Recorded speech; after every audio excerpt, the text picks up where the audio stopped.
Protect your DNA. BioPQQ can promote formation of new mitochondria. Infowarsstore.com.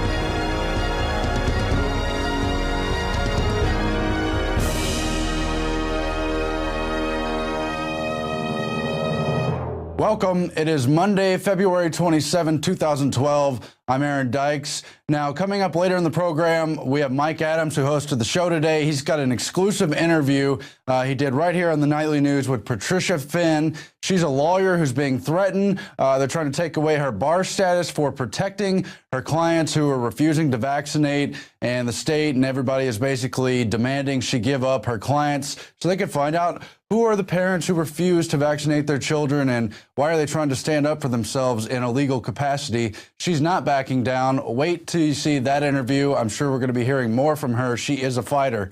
Now, I'm fresh off the plane just a couple hours ago, back from Orlando. Last night, Alex was at the High Lie there in Orlando in affiliation with the big 810 AM station to a sold-out house, packed crowd at the High Lie. Very enthusiastic. Alex gave a great speech. We also showed the 40-minute documentary, The New World Order Blueprint of the Mad Men. And, of course, Alex also did his Sunday show there, the 2-hour broadcast live on stage as the audience arrived. They all cheered and watched and everything. And it was great. Lots of very excited people, activists all over the crowd.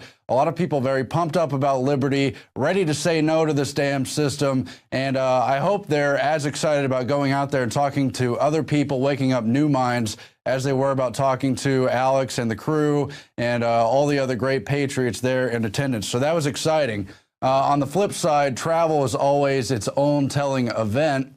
Going through the airport here in Austin, Texas, and then in Orlando, Rob Dew and I encountered a special situation as we got off the plane about 2:30 p.m. today here at Austin Bergstrom, and you can see one of these power-tripping TSA minions as they held back perhaps 300 or 400 people, didn't let them pass by for over 5 minutes in this total paranoid episode that we later found out was what they considered a suspicious bag. Naturally, they didn't find anything, but they quarantined the whole zone, and this guy got to put his power on display. A woman in a TSA uniform ran through the crowd, out of the way, out of the way, out of the way, we have a situation. And meanwhile, nothing was even going on. Let's roll some of that footage here now. Everyone stay on this side of the terminal, please, just for a few moments more, folks. Thanks for your patience.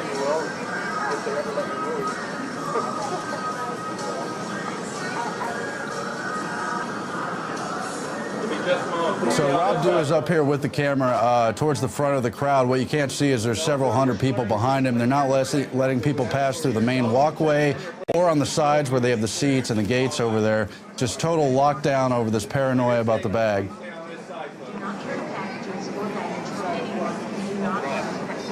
From where I am, over here. We've got a little situation here.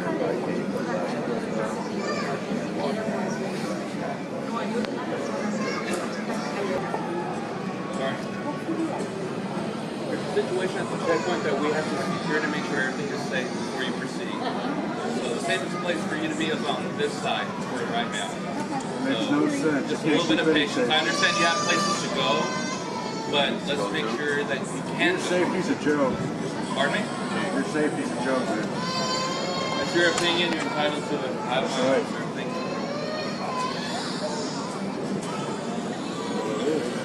Almost wrapping up. Okay, folks, thank you. Appreciate it.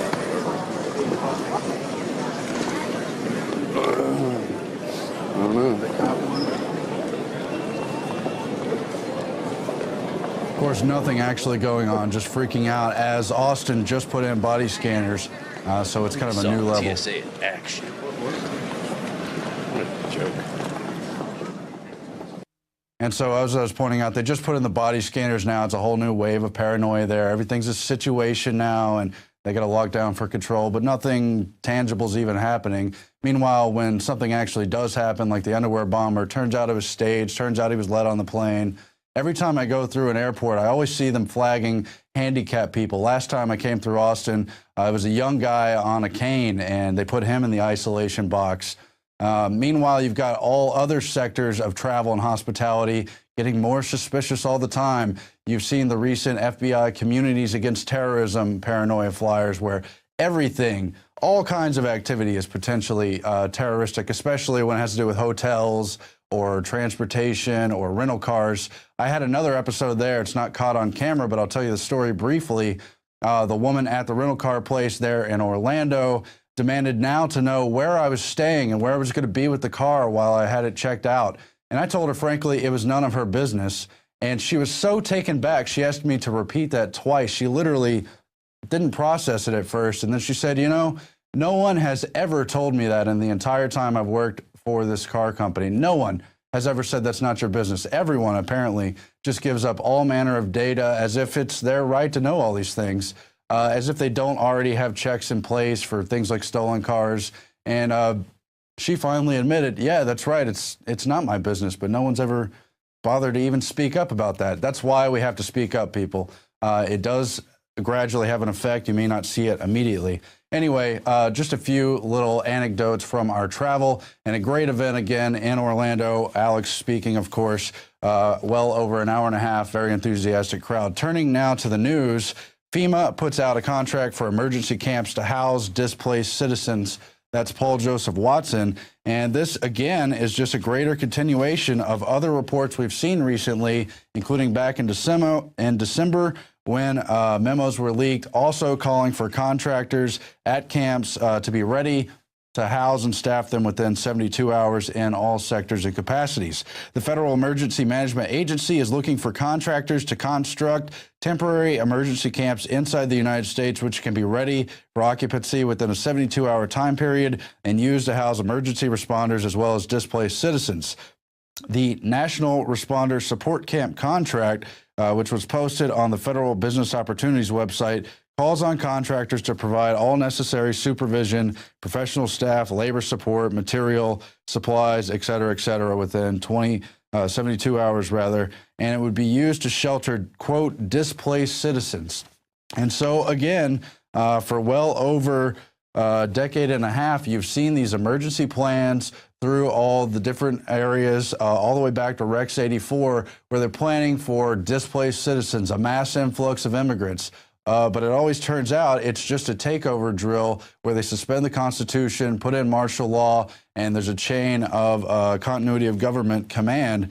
And this is more of that. We see them really moving to staff those camps and make them totally activated. There's been a lot of points of data. I hope you have been following that with this over the past several months. I'm not going to cover it all today, but in the future, I'm sure we'll recap a lot of it. Meanwhile, the writing is on the wall, and states are beginning to take action. Separately, you've seen a lot of states try to pass bills disputing the NDAA, saying they're not going to take part in the kidnapping of citizens, saying that it's unconstitutional. Now you see this trend where Wyoming is introducing a, quote, doomsday bill to prepare for total collapse and the inability of the federal government to effectively do anything. Legislation lays out plans for alternative currency in the aftermath of a U.S. dollar devaluation. There's again Paul Joseph Watson. And the bill lays the groundwork for how the state would respond in the event of a sudden devaluation of the dollar, a situation in which the federal government has no effective power or authority over the people of the United States. And it calls for their own statewide continuity of government plans. And very interesting, as they keep the federal plans secret, and states begin to craft their own responses and wonder what's going to happen when less solvent states have mass influx of people going into other places. Well, Wyoming, for one, is batting down the hatches. Also, gas prices signal tsunami of inflation. While places like the UK report an official inflation rate of 3.6%, they're seeing gas prices that equate to $8 a gallon and higher. And it's just one of those things where they will always lie about the real numbers, but you can see it in the economy and things like gas prices. Interesting quote here in the article by Greg Hunter of USA Watchdog. We've had him on before. Inflation is always and everywhere a monetary phenomenon. That's a famous quote from Milton Friedman, the Nobel Prize-winning economist. And then that is echoed here again, where they show how the printing through the Federal Reserve and the related mechanisms is what's driving inflation and always has been. You've got Zero Hedge quoted here in the article saying the sole reason why crude prices are surging is because global liquidity has risen by $2 trillion in a few short months on the most epic shadow liquidity tsunami launched in the history in the lieu of QE. Oh, they're sort of on QE3, but they won't exactly admit it. So things continue to deteriorate economically, and we see total preparations for the response after that collapse. So everyone out there has been warned. I hope you're getting ready. I need to do my own preparations as well.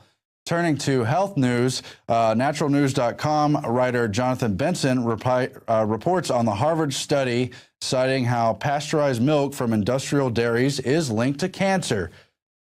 The truth has once again shaken the foundation of the American Tower of Babel that is mainstream science, with a new study out of Harvard University showing that pasteurized milk products from factory farms are linked to causing hormone-dependent cancers. Turns out the concentrated animal feeding operations model of raising cows on factory farms turns out milk with dangerously high levels of estrone sulfate, an estrogen compound linked to testicular, prostate, and breast cancers. A very familiar meme you see with the GMO foods, you see with the BPA, you see with a lot of stuff. And all the collective wisdom of having these centralized factory farms makes no sense. Meanwhile, raw, grass-fed organic milk from cows milked at the proper times, Jonathan Benson writes, is linked to improving digestion, healing autoimmune disorders, and boosting overall immunity, which helps prevent cancer. And of course, you've got almost all of the essential amino acids in raw milk. If it is harvested in the right way, can be very healthy. I myself enjoy some raw milk when I can get it. Now, turning to more on the GMOs, last week Alex talked to probably the preeminent GMO expert who covers Monsanto and all the other companies, many of whom congregate around the Bilderberg circles, and it's much worse than we've even previously reported. Jeffrey Smith came back on the program, reconfirmed all the stuff about how genetically modified foods in livestock, in humans, in rat studies is showing triggers of organ failure, it's showing sterility, it's showing infertility, it's showing triggers for cancer. But that's not all. It's also infecting the gut flora. And I won't quote his words directly. I'll let you hear it from him in this clip. But basically taking over the gut flora, where the immune system is located, where digestion occurs, and where so many new autoimmune disorders are located, Crohn's and all the other stuff associated with it, as well as many of the symptoms of autism, now also linked to things like GMO. Let's play the clip now. When we look at the Bt toxin causing these pores or openings in the intestines, there's a whole new field among progressive cutting-edge medical practitioners that are treating or looking at gut permeability. If undigested food through these holes into the blood, that might explain the rise in food allergies, autoimmune disease, inflammation, possibly autism. Because gut permeability is one of the factors that scientists are documenting accompany autism in large numbers. So I was giving a talk recently. But wait, there's also big studies out, just to back you up again, that just came out, that they're finding the GMO DNA and RNA is actually going through the blood and into the cells. They'd always said that was impossible, and Monsanto's come out and said it's fine to have our DNA in your cells. So it's actually going through now. I think that's more than just gut permeability. It's that, you know, before we are what we eat, and all this stuff that's slowly developed on this planet, we're able to absorb, and it's part of the normal order. You start splicing and crossing and doing all of this, it shows that at a micro level, we're all interchanging at levels we never knew before. Let's talk about just this gene transfer, because this is one of the scariest things that is currently documented. The only human feeding study ever published verified that part of the gene inserted into soybeans, making those soybeans Roundup ready, unkillable with Roundup, transferred into the DNA of bacteria living inside our intestines. And that bacteria was unkillable with Roundup. So they had Roundup-ready gut bacteria, suggesting that that gene was functioning. Now, pretend that you're eating genetically engineered BT corn chips and the same transfer occurs. What if the gene that produces this toxin that breaks open the stomach of insects and possibly human intestines, what if that gene were to transfer to our own gut bacteria and continue to function? It might turn our living it may turn our flora into living pesticide factories. Now, one of the studies that came out last year gives support for this. In Canada, they tested the blood of 30 pregnant women and their unborn fetuses and found in 93% of the pregnant women, the BT toxin was in their blood and in the blood of 80% of the cord blood of their unborn fetuses. So what this means is that somehow the BT toxin is getting into the bloodstream, and this is not supposed to happen according to the EPA. According to the EPA, it's supposed to be destroyed during digestion. So the authors were wondering, how come the frequency is so high? We don't eat that much corn chips and fresh corn to justify that. So they expected that it was eating the meat and dairy from animals that have been fed Monsanto's corn, which was the source of the BT toxin. But I think it's more likely that it was the transformation of the gut bacteria inside the intestines of North Americans, which is causing this high constant exposure. And when I talk about this to medical conferences where I speak all the time, doctors invariably tell me that the rise in gastrointestinal problems has been astronomical. Irritable bowel syndrome, for example, is up 40% since GMOs were introduced. And this is so bombshell. I asked the guys to pull this clip. A lot of you already heard this interview last week. Go back and watch it again. Share it with everyone. This stuff is epidemic. I talked to Mike Adams about today. He straight up said we're being euthanized. This is a big, big deal. Let's just recap some of what he just said. Jeffrey Smith in this interview, he said the Roundup Ready was taking over in the gut bacteria. It suggested it was a still functioning gene. You could call it what you want. It's compatible with the total alien takeover of our body.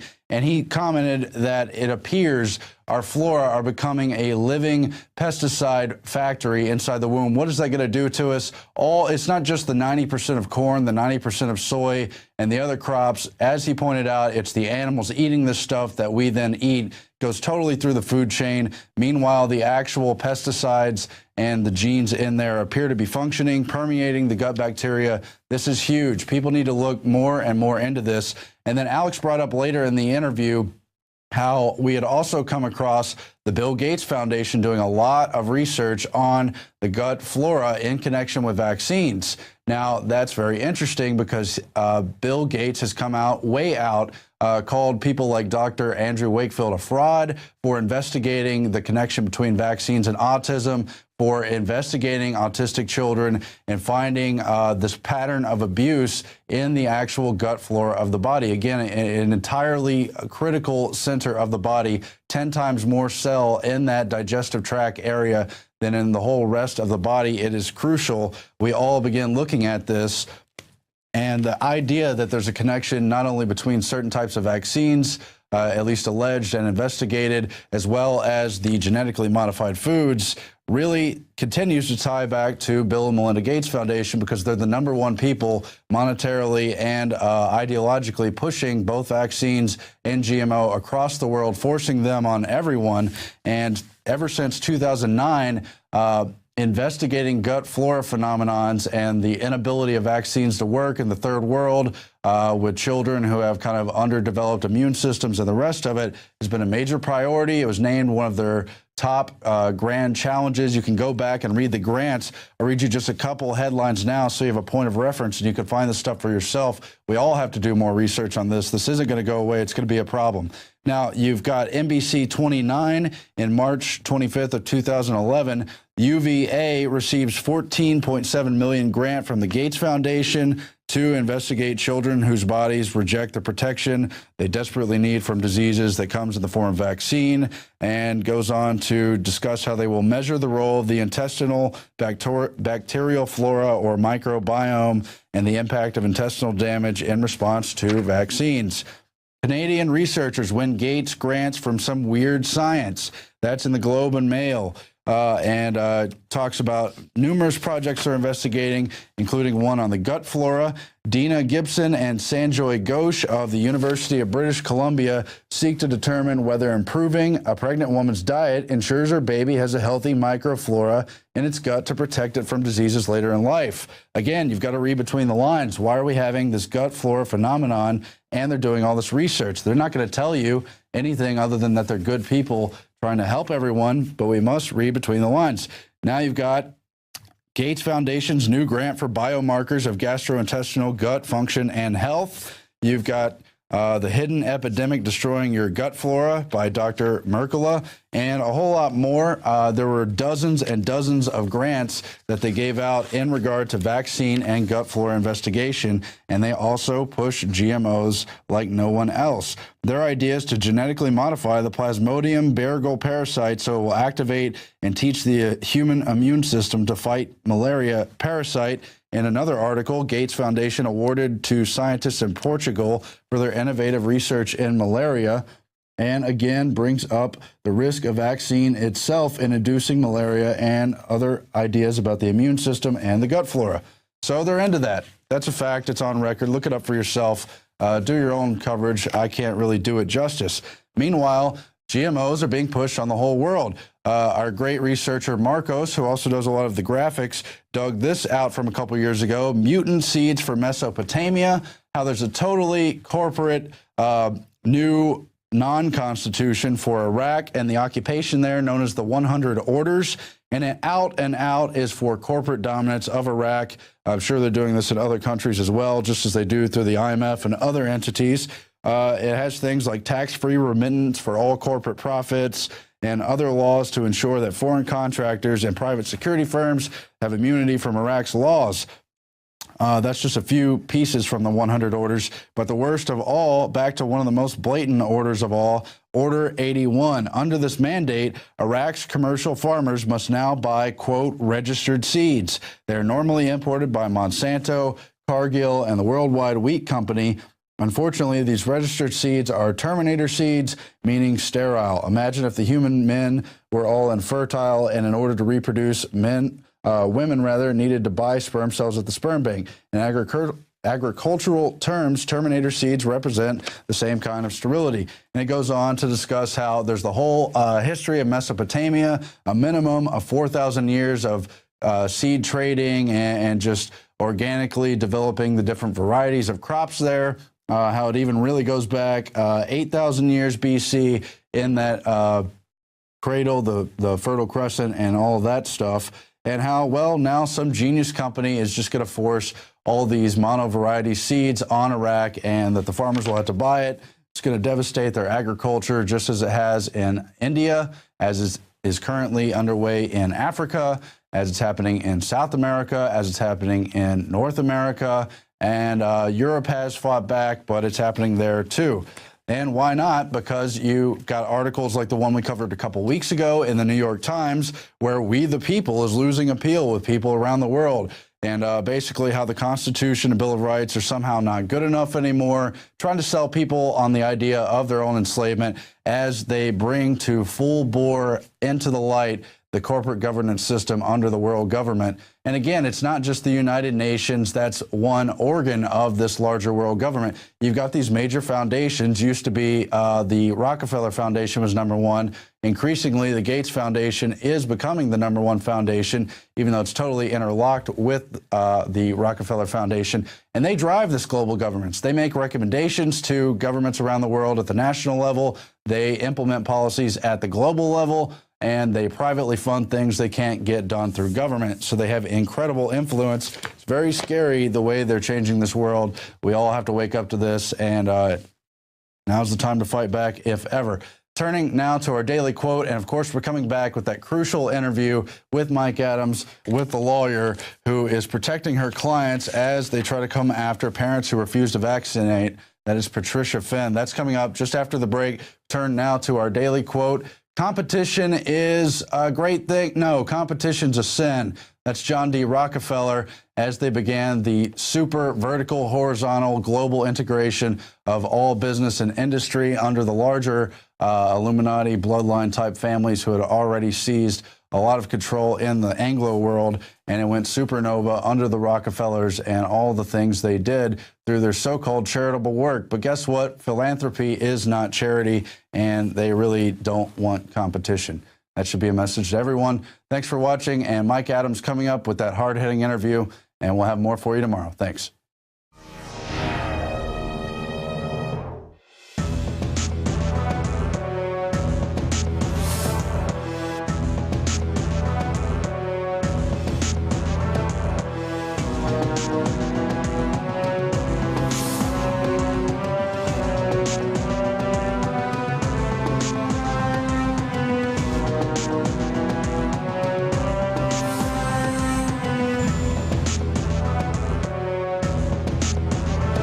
Time to get out of the comfort zone because these people aren't playing games. 9/11 was an inside job. 9/11 was an inside job. 9/11 was an inside job. We're going to organize. Humanity's going to come together. We are swinging muskets here, toe-to-toe with the globalists. They're bloodied. We're bloodied. It is absolute, total war.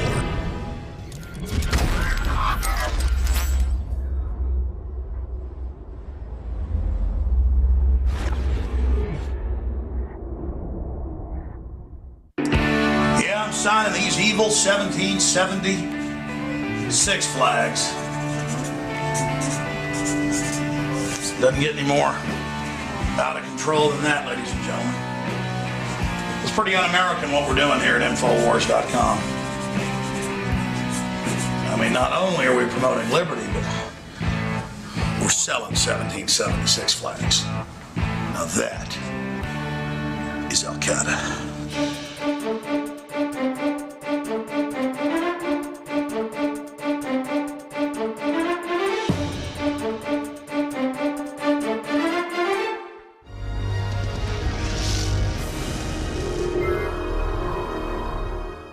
Okay.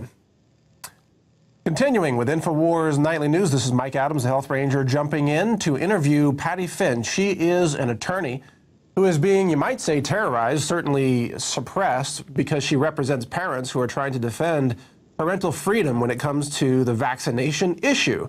And now the legal establishment in New York, where she practices, is demanding that she turn over all the names of all of her clients that she represents, which would expose, of course, all those parents to state authorities, which could result in those children being taken away, kidnapped by Child Protective Services. This is a violation of basic human rights. This is a violation of law, I believe. But we'll find out more as we talk with Patty Finn, who joins us now for Infowars Nightly News. Patty, thank you for joining us this evening. It's great to have you on. Thank you. Thank you. Can you give us the breakdown of this situation? How did it start, and what are they demanding from you right now? Well, this problem began in 2009 during a very high-profile case that I handled here in New York involving the H1N1 mandate. New York State healthcare workers under an emergency regulation were told either they inject H1N1 or they lose their jobs.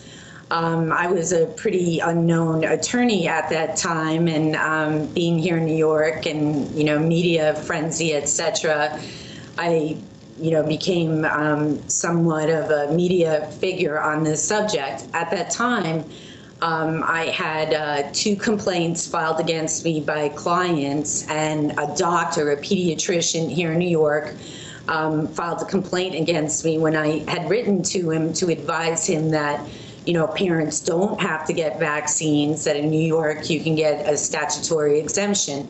And these were minor irregularities. It had nothing to do with escrow money. It was advertising and, some other very, very minor things. And any other lawyer would have written a letter and answered it, and it would have gone away. But when I wrote my answer, I was accused of lying. and then more charges were filed against me. So is it fair to say that they seem to be coming after you not because of the way you're practicing law, but because of the substance of those cases that you take on, in particular vaccines, parental freedom, health freedom? Well, you know, it is easy to draw that conclusion, particularly given the timing of these charges. You know, I was served on a Friday night before I left to attend this West Virginia rally on parental rights. And, you know, it's kind of odd that they waited till my office was closed and then to try to serve me with something to suspend my license. You know, do I really know what is motivating them? No, because a lot of these proceedings are secret. I don't know what is being discussed. I do know that the investigating attorney, when she met me, did tell me that she didn't like my tone.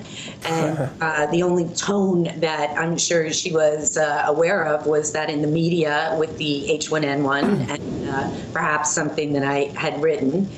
And, you know, it's just endless. You know, even if it wasn't about vaccines, it's still the harassment's been endless. Every time or most times when I answered something, I was brought up on more charges for lying. Well, let me get to the substance of the harassment here. I have a letter in my hand from the state of New York signed by Gary Casella, Chief Counsel of the 9th Judicial District, and he demands a written answer from you to the allegations contained herein, and that your answer should include a detailed list of all of your firm's current clients, including their docket numbers and copies of all their cases. Isn't that a violation of basic attorney-client privilege? Yes, and quite possibly a violation of HIPAA and my client's First Amendment rights to the free exercise of religion. I mean, a lot of the people that I represent don't vaccinate because of their religious beliefs. So it is unusual, but what's important here is that this is the second time I've been charged with this. In 2009, a pediatrician here in New York filed a complaint saying that my work was designed to assist people to subvert the law and that it could actually be a public health risk. And when I answered that complaint, I was not charged with that, but I was charged with an advertising violation that sought the same information that is being requested now. And when I did not provide that information, I was admonished, I objected, and when I objected, I said I was going to appeal. And as I was leaving the secret types of meetings that are held, or the let me be clear, the closed doors meetings. Yes. I was followed to the door, and I was told that if I appeal, I would be brought up on higher charges, which, you know, is also very questionable because what else, you know, are they holding back on me, you know, or something? I don't really know. You know, it's really a scary thing, and I am quite upset about it, but I had no choice but to go public. Let me get to some other language that's contained in this complaint against you. They have a finding, they say, upon a finding that the respondent is guilty of misconduct immediately threatening the public interest. Now, this is based on the assumption that vaccinations are the one and only way, you know, granted by God to protect public health. Now, that is provably false, so there's a lot of scientific fraud behind that, but this reasoning that they can do anything they want to you, they can violate attorney-client privilege, they can take away your license to practice law, they can harass you because you don't comply with their distorted definition of what is in the public interest, this strikes me as egregious and very scary in a society that's supposed to be ruled by law. Well, you know, what's happening here is that I was admonished in 2009 on these complaints that were very, very mild, and I had provided, I mean, that's a really harsh sanction.